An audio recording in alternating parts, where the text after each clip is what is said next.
I don't even know what to say after that. But thank you. I don't know if I'll ever get married in this lifetime, and I'm actually okay with that. So new since you last saw me, close-up vision. Good morning, First D. It is so good to see you all again, and Happy New Year. As always, thank you for inviting me, and thank you for, I know it may not have been easy, but I really appreciate you honoring my request that last year I not come and speak. It has just been an overwhelming experience getting settled into my new job, continuing to run the foundation, and, doing some personal things that I might want to do every now and then. When I come before you guys, I really think carefully about what I want to talk about. And I think you all know me well enough to know that I don't just talk.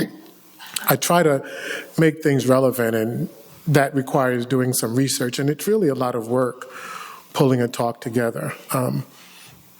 And so I'm happy to do it, but I just can't do it as often as I used to. So thank you so much for understanding that and being willing to kind of keep me on pause last year. I really appreciate it. Thanks so much. And I'm also happy to, I know it was mentioned earlier, but I'm really thrilled that we're able to designate this church, the building, the Old Stone Church, as a local landmark. It means the world to me. And I think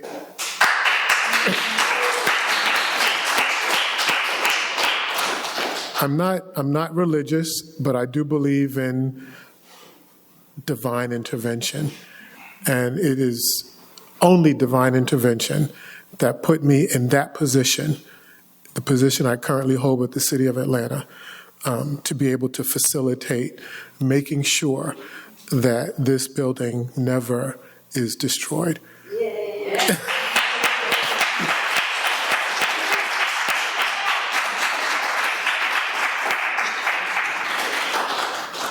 So it is a joy. I'm not a planner, so I'm not involved in the weeds of it. I know Edith is probably more involved in the weeds than I am. But I get updates periodically, and I'm looking forward to it. It's actually a done deal, which probably won't be too far off now. And we will certainly have a celebration here and invite Antioch East over, and we will have a party. So stay tuned. Anyway, today's talk is looking beyond the mountaintop, thoughts on the beloved community. When I moved to Atlanta 25 years ago this year, April will be 25 years. I cannot believe it. I had the great fortune of living on Auburn Avenue, literally 2 doors down from Dr. King's birth home. There's an apartment building there that is a pretty nondescript apartment building, which I loved. It looks historic, so you don't think of it as an apartment building. Most of the properties on that immediate block are rented by the National Park Service.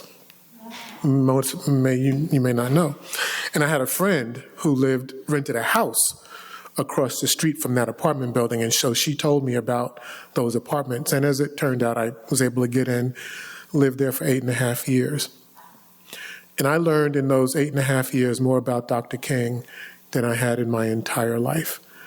Talking to the park rangers, meeting people who knew Dr. King, seeing Mrs. King walking around further down the block occasionally. I mean, never got to really talk in depth with her, but just seeing her walk around a random street in Atlanta, I got an appreciation for Dr. King that I didn't have. I was a Malcolm X kind of dude, but I really came to learn that Dr. King was as radical as Malcolm X in a different way, but equally committed to the justice and equality of Black people, of all people. And so I was really grateful to have had that experience. So it's a real privilege to speak today about Dr. King. Tomorrow would be his actual birthday. He was actually born on the 15th of January. So this year the holiday coincides with his actual birth date. And so these are some thoughts. In a prescient speech delivered at Mason Temple in Memphis, Tennessee, the evening before his assassination, Dr. King seemingly prophesied his death. He was in Memphis to march with striking sanitation workers, most of whom were African American.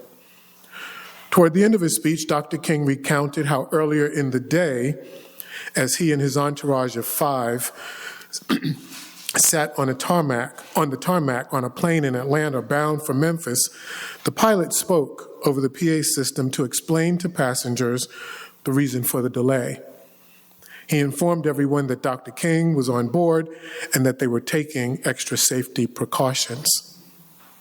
King used that story in Memphis to segue to another.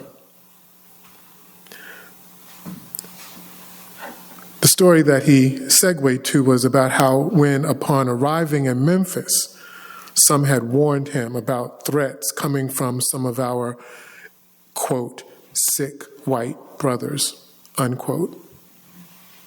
King then said this, "Well, I don't know what will happen now. We've got some difficult days ahead, but it doesn't matter with me now because I've been to the mountaintop.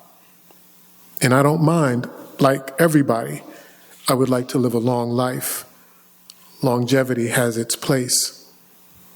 But I'm not concerned about that now. I just want to do God's will. And he's allowed me to go to the mountain, and I've looked over, and I've seen the promised land. I may not get there with you, but I want you to know tonight that we as a people will get to the promised land. And I'm happy tonight. I'm not worried about anything. I'm not fearing any man. Mine eyes have seen the glory of the coming of the Lord." Now, many of us in this room have heard these words countless times, and of course, in a much more elegant and dynamic way than I could ever say. But for those who may not have, I recommend you listen to that entire speech. It is at once haunting and moving, as we know today what happens barely 24 hours later. King's death sparked riots around the country. Grief and despair, a thick, noxious gas permeating Black communities throughout the United States. The pain was unbearable, the hopelessness palpable. Like King's I Have a Dream speech, this one is mired in sugary sweet nostalgia, obfuscating its true meaning and its true power. For if we could just get past King looking over some mountain and seeing a so-called promised land, we would realize that King once again was rebuking a nation too weak, perhaps incapable of making manifest the words so eloquently written in its founding documents. And let's be clear, those words not only were empty as they related to African Americans, enslaved or free, but also the promise of many of those words never was intended for the great majority of poor white men or white women in general. For almost 4 decades following the ratification of the United States Constitution, the most land-owning, non-land-owning white males could not vote. That is, not until 1828. That same population could not vote in North Carolina, the holdout state, until the mid-1850s, just years before the Civil War. In his speech, Dr. King's final one, he brings to the fore, as often he did, important matters of the day, issues of injustice, the importance of peaceful protests, including boycotts, and the value of harnessing the power of the collective Black community.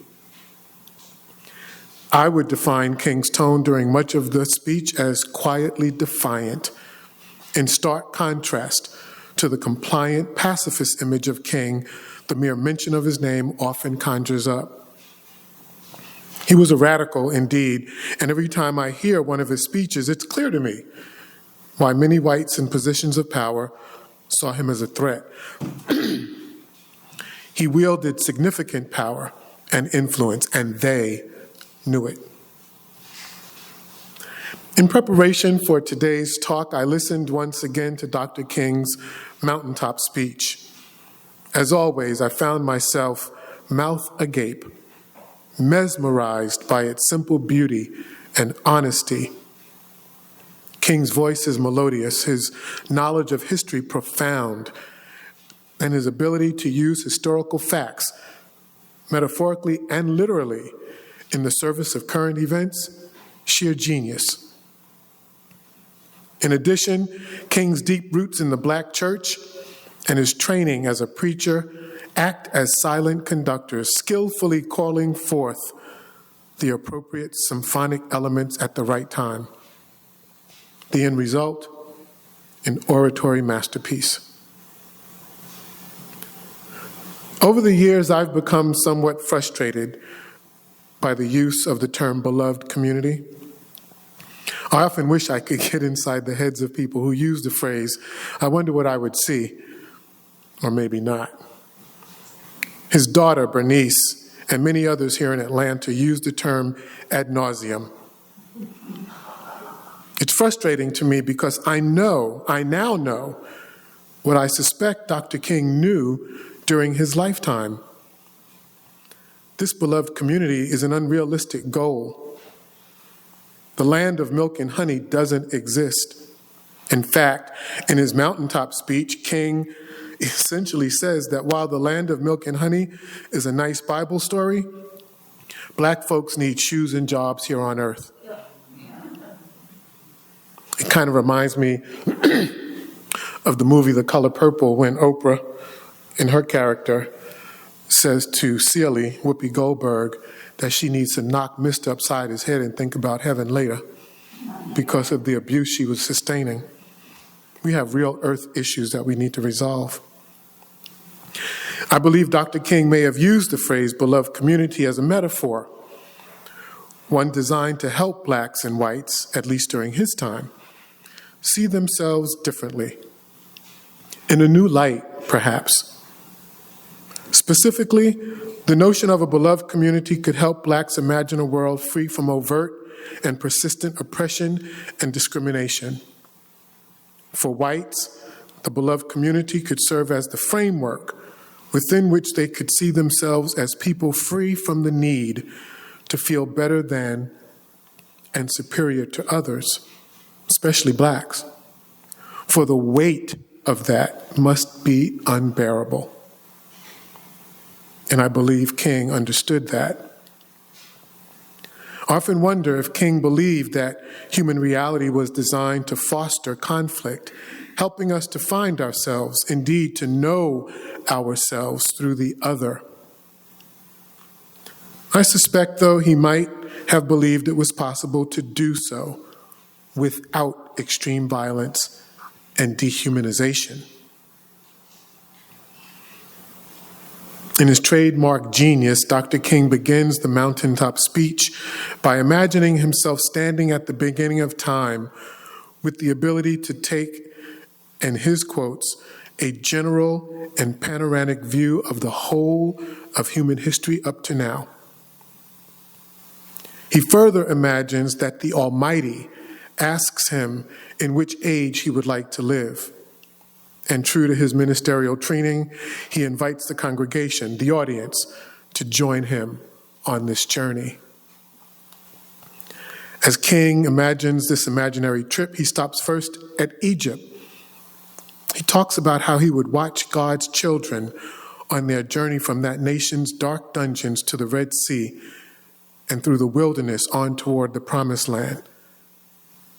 But despite its magnificence, he says he would not stop there. He continues his trip to Greece and to Mount Olympus, watching the great intellectuals and scholars of the day, Plato, Aristotle, Socrates, and the others. But he wouldn't stop there.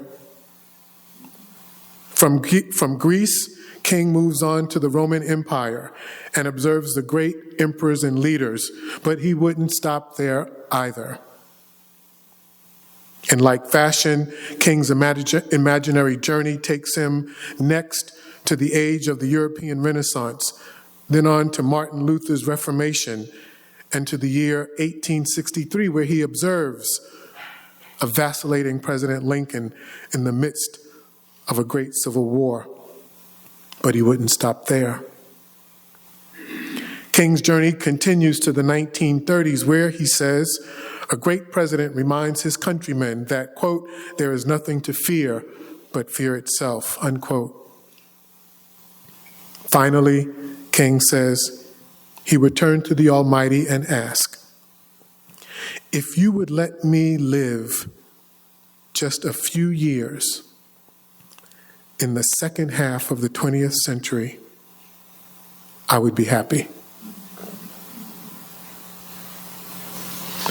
This alone tells me that King not only was prepared to take on the challenges for which we know and love him, but also it suggests to me that King had a deep understanding of the need for human conflict and wanted to be a part of it.